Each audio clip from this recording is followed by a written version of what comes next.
फंसे हुए हैं आप?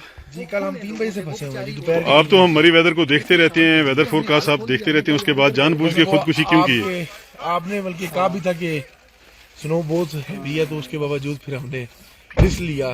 तो अगर वो रिस्क मैंने ये कहा था कि ये मरी में आखिरी स्नोफॉल नहीं है, हो सकता है कि आपकी जिंदगी की आखिरी स्नोफॉल साबित हो जाए। और यकीन करें कि कल से जो हालात है हमारा, अल्लाह माफ करे, जो तूफान देखे ना वो नहीं भूल पाते। पहले कभी नहीं देखा। मैं मरी का रिहायशी हूँ, मैंने कभी नहीं देखा। जी 100 किलोमीटर की हवाएं चली हैं कल। हालांकि मैंने 2017 में भी देखा था जी, 2017, 18, 19 में भी इतना था। नहीं था। अच्छा मगर बात ये थी कि इंतजामिया ने सर जी कोई यहाँ पे कोऑपरेटिंग नहीं है। अच्छा बात ये है कि इंतजामिया को चाहिए था हर किस्म के एफर्ट करे। जी। रूम्स के 50,000 रुपए रेंट है, 40,000 50,000? हमने 40,000 में रेंट लिया। 40,000 में एक दिन का? एक दिन का सर, एक दिन का 40,000? 40,000 रुपए सर। और ये रेंट है स्नो से, और स्नो के बाद मजबूरी थी, तो वो 4 बेड का रूम था। हमने मैट्रेस मांगा, उन्होंने मैट्रेस भी नहीं दिया। बाद में कहते पैसे और दो।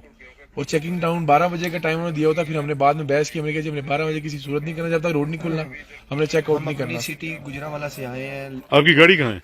मेरी गाड़ी आगे है। बहुत शुक्रिया। अभी आप कहाँ जा रहे हैं? मैं जब देख रहा हूँ कहाँ तक ब्लॉकिंग। अगर आपको स्टे करना है तो मेरा घर हाजिर है। बहुत शुक्रिया, थैंक यू सर। आ जाइए। मैं बल्कि लास्ट टाइम आपकी वीडियो देख रहा जब आप कह रहे थे कि मेरे अच्छा। साथ में इतनी स्नो है। अच्छा थैंक यू सर, बहुत थैंक यू जी। ये देखें जी, ये मेरे घर के बाहर मेन रोड है।